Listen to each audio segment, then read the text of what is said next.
Jeremiah 3. If a man divorces his wife, and she leaves him and marries another man, should he return to her again? Would not the land be completely defiled? But you have lived as a prostitute with many lovers. Would you now return to me, declares the Lord? Look up to the barren heights and see. Is there any place where you have not been ravished? By the roadside you sat waiting for lovers, sat like a nomad in the desert. You have defiled the land with your prostitution and wickedness. Therefore the showers have been withheld, and no spring rains have fallen. Yet you have the brazen look of a prostitute. You refuse to blush with shame. Have you not just called to me, my father, my friend from my youth? Will you always be angry? Will your wrath continue forever? This is how you talk, but you do all the evil you can. During the reign of King Josiah, the Lord said to me, Have you seen what faithless Israel has done? She has gone up on every high hill and under every spreading tree, and has committed adultery there. I thought that after she had done all this she would return to me, but she did not, and her unfaithful sister Judah saw it. I gave faithless Israel her certificate of divorce, and sent her away because of all her adulteries.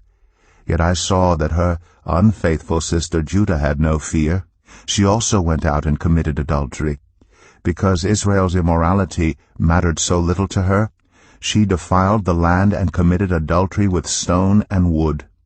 In spite of all this, her unfaithful sister Judah did not return to me with all her heart, but only in pretense, declares the Lord. The Lord said to me, Faithless Israel is more righteous than unfaithful Judah.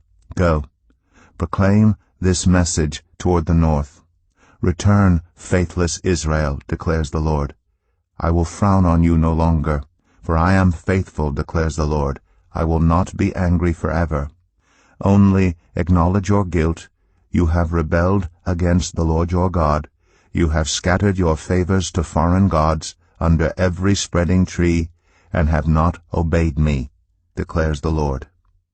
Return, faithless people, declares the Lord, for I am your husband. I will choose you, 1 from a town and 2 from a clan, and bring you to Zion. Then I will give you shepherds after my own heart, who will lead you with knowledge and understanding. In those days when your numbers have increased greatly in the land, declares the Lord, people will no longer say, The ark of the covenant of the Lord. It will never enter their minds or be remembered.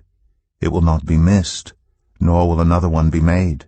At that time they will call Jerusalem the throne of the Lord, and all nations will gather in Jerusalem to honor the name of the Lord. No longer will they follow the stubbornness of their evil hearts. In those days the people of Judah will join the people of Israel, and together they will come from a northern land to the land I gave your ancestors as an inheritance. I myself said, How gladly would I treat you like my children, and give you a pleasant land, the most beautiful inheritance of any nation. I thought you would call me Father, and not turn away from following me. But like a woman unfaithful to her husband, so you, Israel, have been unfaithful to me, declares the Lord. A cry is heard on the barren heights, the weeping and pleading of the people of Israel, because they have perverted their ways and have forgotten the Lord their God. Return, faithless people. I will cure you of backsliding. Yes, we will come to you, for you are the Lord our God. Surely the idolatrous commotion on the hills and mountains is a deception.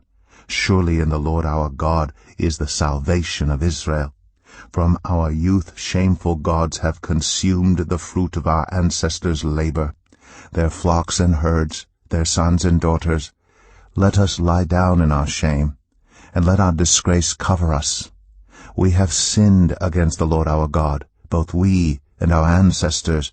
From our youth till this day we have not obeyed the Lord our God.